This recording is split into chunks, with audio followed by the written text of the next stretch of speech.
Good afternoon, Salem High School. I'm Christy Riley, and joining me today at the news desk is Devin Norris. Today, there will be a lot of noises in the background, but that is mainly because there is construction going on throughout the school. We apologize for any inconveniences. We have a lot of great stories for you today. Devin? Thank you, Christy, and you are correct. We're going to take a look at the SHS Actors Guild, the Plant and Animal Science class, and we also are going to take a look at the featured music and art programs and much more. But first, today we're going to start off with our weekly CTE feature. This week, we took a look at the Health and Occupations program. This week's CTE course is Health Oc. Health Occupations is a great opportunity for any student interested in the medical field, whether it be veterinary or being a surgeon. Health Oc is full of information and opportunities. So Health Occupations Students of America, or as our program really is known as Health Science and Technology, Health Occupations Students of America is the club that students belong to, but our program is a 2-year program that's designed to prepare students to go into the healthcare field. I plan to go into pediatric nursing. As of right now, I plan on going to school to be a paramedic, but a cool thing about the class is that we learn about so many health careers, so maybe I'll pick another career. So we have basic science of anatomy and physiology, medical terminology, and we also have internships.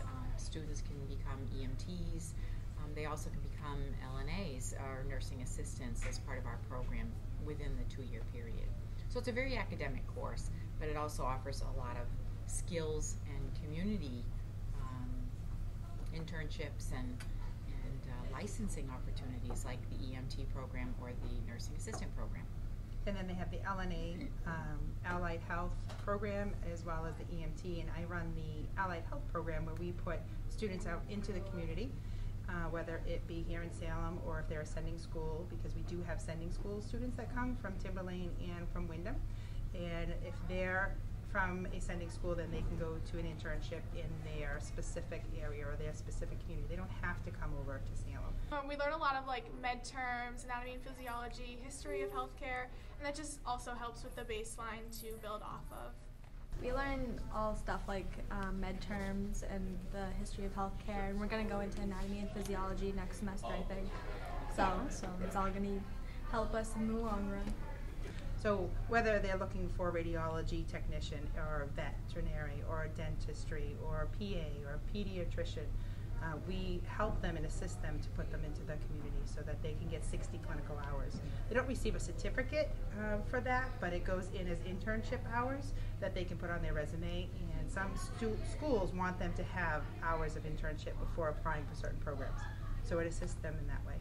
I plan to go into the veterinary career. So I plan to be a doctor, so the things that we learn in Health Oc just really gives me a baseline for what I'm going to build off of in my years of education. Well, we have a full year, their junior year, in medical terminology. That is through Manchester Community College, where they can earn Running Start program credits, 3 credits for taking that. It's embedded in our program, so whether they take the credits from Manchester Community College or not, they're still learning the same information. And students who have gone through here feel that they've been very, very well prepared and to the advantage of the other students that they're in college with, because they haven't had it and they're struggling a little bit more, and they tutor the other students in the courses. They feel really at an advantage going. So we learn med terms and anatomy and physiology. Starting off the class, we're learning about things like insurance and healthcare facilities and agencies, so it's giving us a good idea of the health field in general. I think the most rewarding part for the students of the program is for the first time in their education, they feel like they're doing something that they're really interested in becoming. And so it's that first step of their pathway in life, their career in life. They get to do fun things. They get to see things that other students may not at this point in their life. I think exposing them to a world that maybe they would not necessarily have been exposed to until college, and it really either gives them the, yeah, this is what I really want to do, that affirmation, or it says, man, am I glad I took this in school because I really don't want to do this. And then for me, the students, I get a lot of emails from my students, my college students now that I had last year, former students, who are saying thank you so much for providing me with this academic foundation. Thank you for helping me. You were right.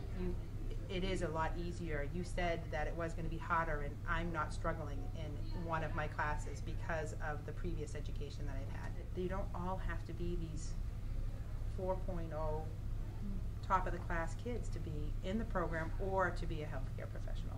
There's room for different levels of education and different degrees within the programs. Ms. Cook is amazing, and the class, it's really personal and individual, so everyone feels comfortable to ask questions, and Ms. Cook can pull us aside and explain things to us if we don't understand it. The class is amazing and really informative.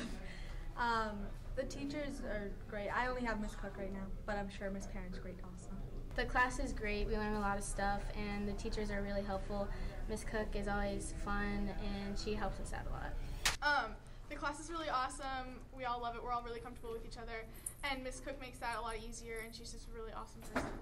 I think that any student who's interested in any part of the healthcare field really should contact their guidance counselors and ask them about enrolling in the program. We do have a prerequisite. They have to have a certain grade in biology, a B- in biology, in order to qualify to come into the program. And it is a 2-year commitment, and they have to have a rollover grade in order to come from their junior year to their senior year. But I would definitely talk to the guidance counselor and let them know your interest. If they have any inkling at all that they want to be in the healthcare field, I would just contact guidance, make sure they have good grades, no attendance, issues, and no disciplinary actions, because we do put them in the community and we want to trust them. But that would be the easiest thing to do. Or they can come and see us. If somebody is interested, they certainly can contact us and we can let them know what our program is all about. As you can see, Health Walk is a great opportunity for anyone interested in learning more about the medical field. You can contact guidance, Miss Cook, or Miss Parent for more information. In a second, go. There are a lot of great things going on in the various CTE programs, and they are only going to be getting better. As many of you know, Salem High has been undergoing extensive renovations for over a year now. That is very true, Christy. A big part of those renovations include a whole new wing for the CTE programs. Yes, we're all excited to see what the new TV studio looks like, as among as many of the other shops here at Salem High School. We had a chance to catch up with Mr. Dodge, the CTE director, to find out all about what the new construction means for the CTE programs at SHS. With the construction still continuing at SHS, many classes, including CTE classes, will be affected by this construction. We decided to look into this matter further by interviewing students and teachers to see what their opinion is on the construction. So in terms of the Career and Tech Center, if you look at our existing spaces versus the spaces that we're going to be constructing, I think doing this interview for the TV and media production program is a classic example of that. That program, since I've been here, has had inferior space, very small editing space, shared space in the control room. So that program in particular will move to a space that is much larger and much more efficient, much more conducive to a quality program. That's probably one of the largest examples. If you look at biotechnology, it's a lab that was took over existing space, was constructed several years ago to meet the demands of that program. It has no natural lighting. There's certain aspects of that program that are inferior. That's just another example. I could probably go right down the list in terms of improvements. Culinary is a good example of a space where the restaurant was located in the back of the schoolhouse. Nobody really knew where it was located. In this new plan, it will be in the front along Jaramonte Drive, more public access. So that'll be a major improvement in terms of exposure. The CTE courses, it's always a dynamic process. We try to tailor our programming to what the demands are for the labor market. I think we offer a very well-rounded program of studies in terms of meeting those demands. high employment, high demand areas such as healthcare, information technology and computers, hospitality and tourism, and we'll be moving into areas such as advanced manufacturing as part of our engineering program. So those will be maintained in the model, certainly business, finance, really meeting the demands of the job market. We will be adding one new program, cosmetology, which has always been a high interest area for a lot of students.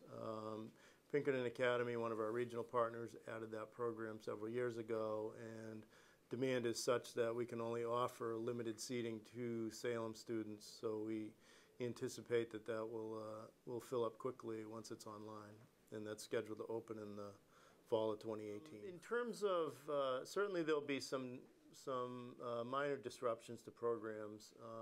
Currently we've been able to maintain the integrity of all our programs.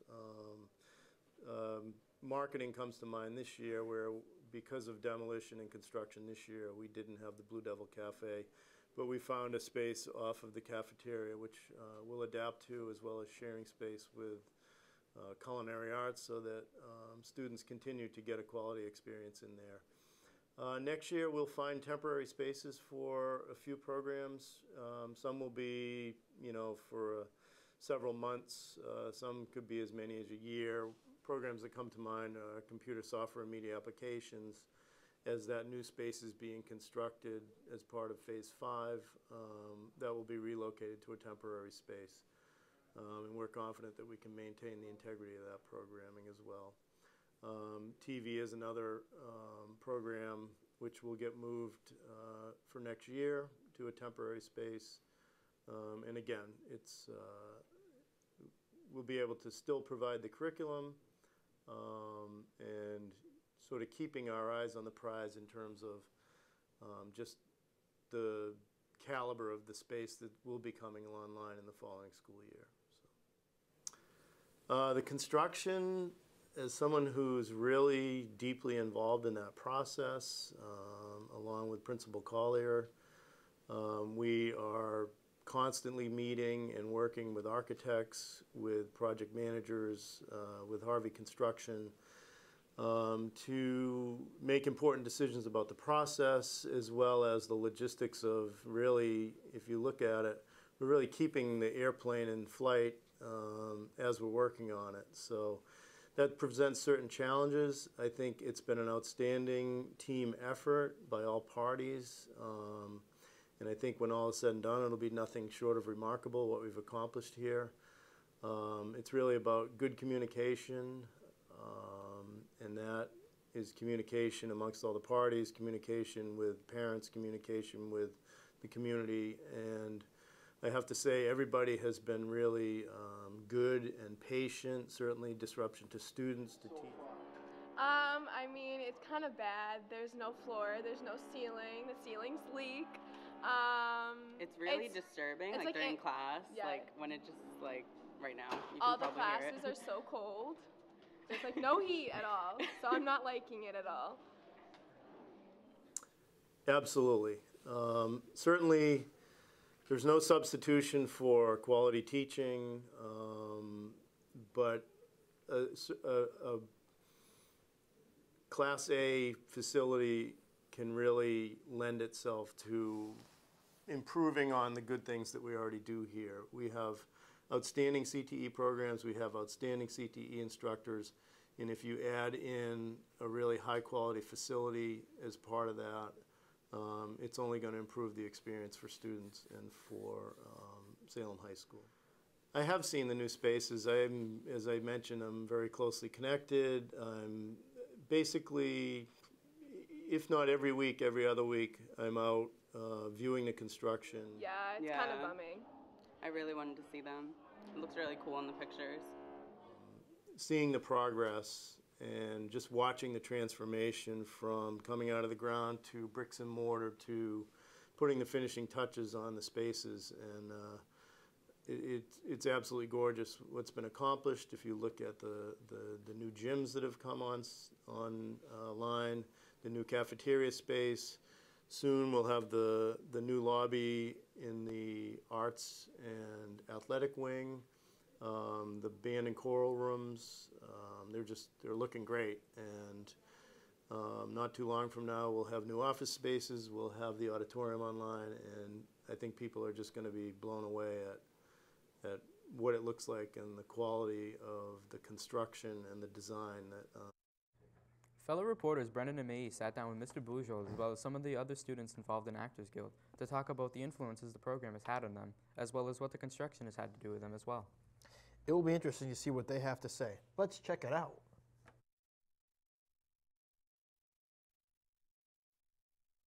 Many talented students at Salem High School who are a part of Actors Guild. We interviewed some of the students and an advisor to get some insight of a very popular after-school club here at SHS. Actors Guild has been around forever.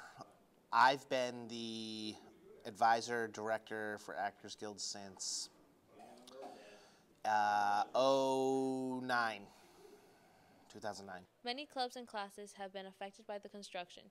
We asked Bouge how Actors Guild was without an auditorium. Oh, it's been such a pain in the neck, but it's been fine. Not having a theater and running a drama club is not easy, but it's been fine and we've made do. Right now, we don't have a theater. We won't have one until December, January, and we'll have Cinderella in there in February. But right now, we are working on a children's show that is touring the elementary schools, so that's going to be a lot of fun. So we have a core of, I think, 17 actors that will be going to all the elementary schools in Salem and putting on a small show and doing an answer session, a question and answer session, and it's a really good way to kind of promote what we do at the high school and get young kids interested in theater. I was inspired to join the club because I really like acting, and I think it's a great outlet for everyone. And so I knew a few people in the class that I was in at the time that was in it, and they invited me to come, and I've been doing it since freshman year. I was inspired to join Actors Guild because I participated in community theater around the area, and I wanted to get involved in my school, so I thought Actors Guild would be a good opportunity to do that. Well, in 8th grade, when I was still in middle school, I did a production and I really enjoyed it. So I thought, why not try out Actors Guild? And I really enjoyed it. So. Well, in middle school, I joined the Actors Guild because I wanted to make friends with people with the same interests as me, like singing and acting. So I joined because I really like doing those things. And currently today, I still love getting up on stage and being with everybody. It's like a family when we do a show. I started freshman year as a techie, and then I joined the musical, and then since then I've done just about every show there is. I joined Actors Guild my sophomore year in the musical All Shook Up. My favorite character so far has been one of the gangsters in The Drowsy Chaperone, because it required a lot of me to mirror my partner at the time, and I thought it was a good challenge. I enjoyed acting as Mrs. Tottendale in The Drowsy Chaperone last year because it was really different from anything I've ever had to do, and I thought it was a nice challenge. My favorite character would probably have to be Dennis in All Shook Up because he was just this nerdy character and he was just really fun to play with, and I was able to do all these different, characteristics with him. My sophomore year, I played a character named Megan Woods, and she was an aspiring actress in New York City. And the show was set in a coffee shop, so I really enjoyed the fact of playing somebody who is trying to be an actress while acting. So I was like, it's just a funny role. So she was just a very shy and aspiring. She had potential, so I really liked playing that. Even being without an auditorium for about 2 years, Actors Guild was still able to manage to pull off great performances. Mr. Bouge has taught me a lot about acting and about how to move my body on stage, and I feel like I've become more aware of movement and the space around me as an actress. Definitely. Bouge, when he sees you acting, he gives you the greatest pointers. He focuses on exactly what your issues are and how you could improve. It has, because I've been challenged to play different characters and to try and express myself in different ways. In the show that I'm in now, Story Theater, we're doing a scene called Henny Penny, and I am Henny Penny. And I played chicken, so that has been very interesting for physicality-wise. playing a chicken and sounding like a chicken. So I really enjoyed it. I think just get to kind of explore different types of art, and I really love that. The club has improved my acting skills all around, like everything has improved. I mean, 8th grade I really started acting, and I wasn't that good. I basically read lines off of a paper, but since I've joined the club, I've been able to know the difference between certain emotions, even though they're like only slightly different. I've been able to like show one emotion than the other. Absolutely. I think Bouge is an awesome teacher, an awesome coach, and I wouldn't trade the experience I got for anything. The members of the club worked hard to entertain their audience. Stay tuned for the performance dates of Cinderella to support the Actors Guild. Tara and Sean investigated the music and art classes moving from the basement to upstairs. They interviewed Mr. Ariel and Mr. Clausen to discuss the move and how it will change the courses throughout the year. Yes, it must have had a major impact on the programs. Let's see what they had to say. What is band? That's a great question. Band is a family that comes together to create music, and we do traveling, we do competitions. At Salem High we have 2 photography classes, Photography 1 and Photography 2. Photography 1 is kind of an introduction to the elements and principles of design. So we talk about line and shape and space and texture, and then the principles of design, rhythm and movement and balance and things like that. And we do it through a series of units that deal with not just the history of photography, but different technical aspects of it.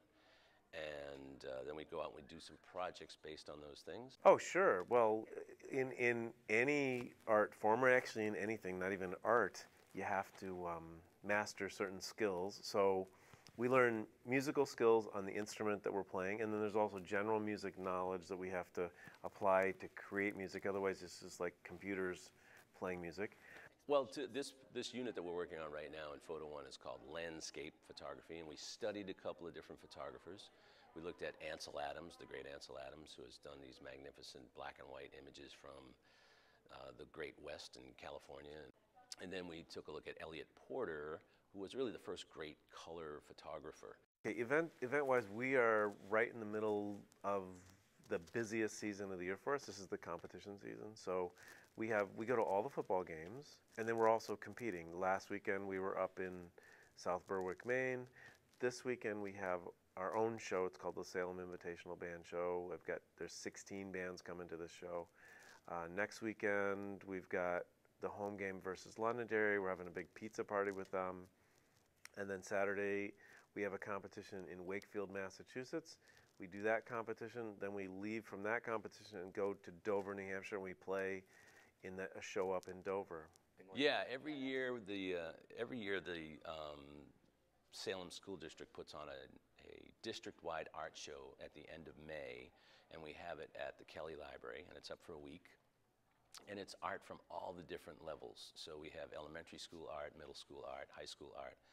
Also, every single year, the elementary, middle, and high school students, actually middle and high school students, excuse me, put artwork into something called the Scholastic Art and Writing Awards, where students can earn scholarship, especially if they end up becoming a really decent artist and really concentrate on things and give themselves the opportunity to create a portfolio of things that can be judged, and they can end up getting scholarship. And last year we had 2 young women that ended up getting gold keys, which is the highest award for their portfolios, and they ended up getting scholarship money towards their college education.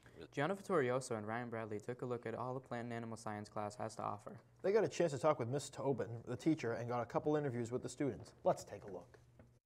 Plant and Animal is a course that is kind of split into 2. The first half, the kids are required to take care of a different station. Every week is a different station, so they're going to be responsible for the care, the feeding, and the socializing of the animal at that station. And then we also, in the springtime, have the greenhouse, which they're responsible for. So they will plant seeds, have them grow, they'll do transplanting, and then we eventually sell those. The second half of that class is like any other typical academic class, where we learn about plants, plant structures, how they survive, We also look at livestock, and then there's also a little bit of a focus on some of the food issues that are surrounding food at this point. So talking about what are whole grains and what's the benefits and the drawbacks of those. We also look at what is the use of the bovine growth hormone in the milk industry? What is that about? And hopefully educate the students to be more conscious about the things that they buy and be an educated consumer about the foods that they buy and make some decisions as to what they want to do. Do they want to buy organic? Do they not? What does those terms mean? And just have a better idea of what's going on with the food industry relating to plants and animals. We do a couple of different things. As I said, we do look at plants and plant structures, so we'll look at seeds, roots, stems, leaves, fruits, and flowers. We'll also look at livestock, so we'll look into cattle, pigs, and poultry. We don't get into how do you butcher a cow or what are the cuts of meat, but we'll look at things like how do we gather milk, what is that process. We'll also look at different breeds of cows and pigs. And then we also do a little bit on things like the importance of plant and animals. We look at fish tanks and how to maintain them, since that is one of the things that they take care of. And then obviously taking care of the animals that typically can be found as pets. They're not dogs or cats, but we have fish and birds, rabbits, hamsters, rats, those kind of things. So what does it take to be a good owner of those animals?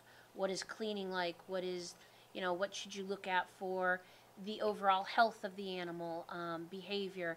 Just basically having that responsibility of caring for one and then journaling about it to see that these are the things that they are doing. Semester class, so it's either going to run first semester or second semester. The first semester, we don't have the greenhouse because we're going into winter, so we're losing daylight. It's very hard to keep warm. So we usually cap it at about 20 kids because we don't have that greenhouse in order to take up space and have another station for those kids to work on. During the spring semester, we do have 3 sections of plant and animal, and those are usually capped off at 24 students each. And then we do a lot of planting. So I usually have 2 to 3 students in the greenhouse every block, planting, transplanting, watering, basically taking care of a lot of plants that we eventually sell to the staff, the students, and we also have been opening up and doing a community sale for the last couple of years. Wonderful. All right, thank you so much. You're welcome. We also decided to ask a couple of the students to hear their opinions and thoughts on the class. Let's take a look at them. It was fun playing with the animals and everything, but the paperwork was like, yeah, it was very difficult. Tobin, she's great. Yeah. She's one of the funniest teachers I've ever met. So, I mean, it's a good class. She's a good teacher. You learn a lot, but it's just difficult. You got a lot on your hands. A lot of fun. It's a lot of handling of the animals and very little class time, which is always nice. Yeah. Plant animal science was an exciting class, especially when we got to tend to the rabbits. I thought that class was very fun. I got to work with a lot of animals. Had a great time. I guess that's it for this time, but please come view us again. Well, that's all we have for today, Salem High. I'm Devin Norris. And I'm Christy Riley. Thanks for watching.